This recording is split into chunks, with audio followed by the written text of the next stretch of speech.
જ્યારે અમે પહેલી વાર મળ્યા કે અમારે પોડકાસ્ટ કરવું છે, કારણ કે પોડકાસ્ટ એઝ અ કેટેગરી અત્યારે બહુ પોપ્યુલર છે, તો અમારે પોડકાસ્ટ કરવું છે, પણ ગુજરાતમાં કોઈ મળી નથી રહ્યું. અમને જાણવા મળ્યું છે કે તમે ગુજરાતી છો. હા, હું ગુજરાતી છું, તો તમે સાંભળ્યા નથી ગુજરાતીમાં ક્યારે, તમે ઇંગ્લિશ અને હિન્દીમાં વાતો કરો છો. કારણ કે મારી ઇન્ડસ્ટ્રી માટે પોડકાસ્ટ કરું, હું ગુજરાતી મીડિયમમાં ભણેલો છું, રાઈટ. મારી શરૂઆત ગુજરાત ભારતીય જનતા પાર્ટીના પ્રમુખ શ્રી પાટીલ સાહેબથી થઈ, પહેલું જ પોડકાસ્ટ, રાઈટ. અને within 6 to 8 months former chief minister Shri અને ડેપ્યુટી ચીફ મિનિસ્ટરનો આપણો પોડકાસ્ટ કર્યો. Within 2 years current deputy chief minister. તો આ જે જર્ની છે ને, આ જે ગ્રોથ છે ને, તમને ડિજિટલ પ્લેટફોર્મ સિવાય ક્યાંય નહીં મળે. અને માત્ર ભારત પૂરતો મર્યાદિત નથી. રૂપેશભાઈએ સ્ટાર્ટિંગમાં જ્યારે વાત કરી ત્યારે બહુ સરસ કહ્યું કે અત્યારે દરેક વસ્તુમાં ડિજિટલ આગળ લાગે છે, ડિજિટલ ઇન્ડિયા, રાઈટ. એવી જ રીતે દરેક વસ્તુમાં તમે ભારતમાં છેલ્લા કે દરેક ઇવેન્ટ જે નેશનલ લેવલની થાય છે ને એની આગળ ગ્લોબલ લાગશે.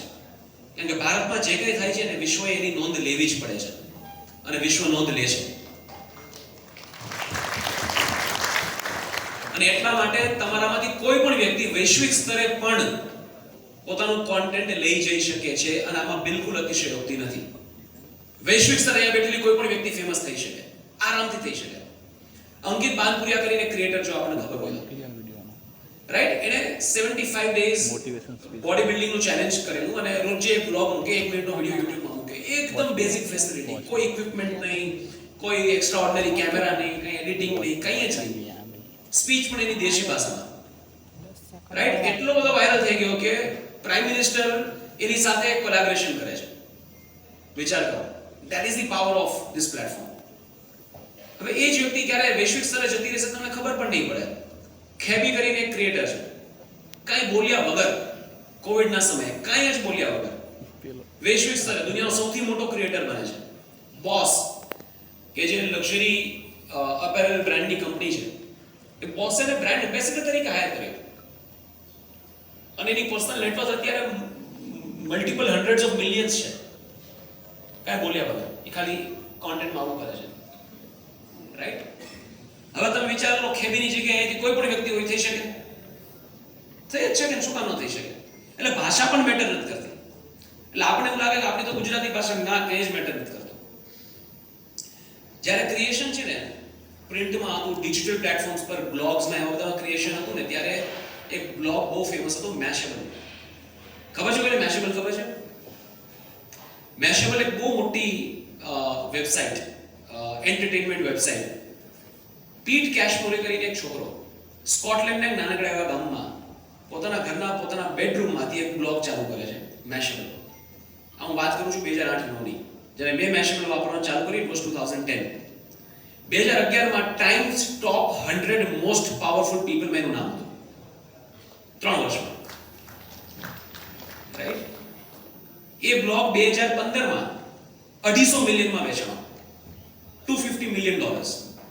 એટલે કેટલા થયા? 2000 કરોડ થયા, right. That is the power of this platform. આપણે ખબર જ હતી કે તમે ચાલુ કરો એ વાત તમે ક્યાં લઈ જશે એની કોઈ લિમિટ જ નથી. એટલે ક્રિએશન અવશ્ય ડેફિનેટલી કરવું જોઈએ. આમાંથી ઘણા બધા લોકો એવા પણ છે જેનો પોતાનો બિઝનેસ છે. કેટલા લોકો એવા છે જે પોતે બિઝનેસ રન કરે છે? ઘણા બધા લોકો બિઝનેસ રન કરે છે, રાઈટ. તમે તમારા બિઝનેસ માટે પણ કોન્ટેન્ટ બનાવી શકો છો. કે સર રન કરે છે, એટલે એમનું આવ્યું છે પ્રોફેશન, એના પ્રોફેશન માટે અને અવેરનેસ માટે કોન્ટેન્ટ ક્રિએટ કરે છે. પણ ઘણા બધા લોકો એવા છે જે માત્ર કોન્ટેન્ટ ક્રિએશનથી કોઈ પણ જાતની એડવર્ટાઇઝમેન્ટ વગર પોતાનો બિઝનેસ ખૂબ સરસ રીતે ચલાવે છે. MBA ચાયવાલાનું કોઈ ઉદાહરણ આપ્યું, રાઈટ. અને સોશિયલ મીડિયાના પાવરથી પોતાનો બિઝનેસ ઉભો કર્યો. બિહારી સમોસા કરીને લંડનમાં એક સમોસા વેચે છે, નામ સાંભળ્યું છે. દિવસના કેટલા રૂપિયાના સમોસા વેચે છે ખબર છે? 30 લાખ રૂપિયાના સમોસા એક દિવસમાં વેચે છે. 30 લાખ રૂપિયાના સમોસા, ડિજિટલ કોન્ટેન્ટથી, સોશિયલ મીડિયાથી. એટલે એઝ અ બિઝનેસ ઓનર પણ તમે કોન્ટેન્ટ બનાવી શકો ઘણા બધા. અને in fact the best use, social મીડિયાનો સૌથી બેસ્ટ યુઝ કોઈ કરતું હોય ને તો નાના દુકાનદાર અને મોટી કંપની કરતા વધારે પૈસા કમાય છે. શું કામ? એને એક તો કોઈ બેગેજ નથી કે કોઈ મારા વિશે શું વિચારશે, બીજી એવી કોઈ શરમ નથી. એટલે એકદમ છૂટથી ખુલીને કોન્ટેન્ટ બનાવશે. અને ત્રીજી, ઓથેન્ટિક છે, જેવા છે ને એવા જ દેખાય છે, એટલે લોકોને મજા આવે છે અને લોકો ત્યાં જાય છે, એટલે એનો બિઝનેસ મસ્ત ચાલે છે. આ તો ગણિત એક્ઝામ્પલ છે કે માત્ર સોશિયલ મીડિયાના બેઝ પર જેમણે પોતાનો બિઝનેસ ચાલુ કર્યો હોય અને ખૂબ સારો ચાલ્યો હોય. મારો કઝિન છે, એ હાજર છે, એનો એક ફ્રેન્ડ છે નીલ કરીને. એને જ્યારે ક્રિએશનની બધીની એકદમ શરૂઆત હતી, એને માત્ર પોતાના સારા કપડાં પહેરેલા ફોટોઝ ઇન્સ્ટાગ્રામમાં મૂકવાની શરૂઆત કરી. એટલે લોકો એને મેસેજ કરવા લાગ્યા કે આ કપડાં તું ક્યાંથી લઈ આવે છે, મારે પણ આવો શર્ટ જોઈએ છે, મારે પણ આવું વેસ્ટકોટ જોઈએ છે, મારે પણ આ ફલાણું જોઈએ છે. એટલે આને એવું થયું, બિઝનેસ માઇન્ડેડ માણસ, આને એવું થયું કે આપણે વેચવાનું શરૂ કરીએ તો. એટલે એને 10-15 જોડી લઈને આવી રીતે વેચવાનું શરૂ કર્યું ને જેવા આવે ભેગા વેચાઈ જાય. આજની મુંબઈમાં 3 શોપ્સ છે ને એ પણ 2-2 માળની.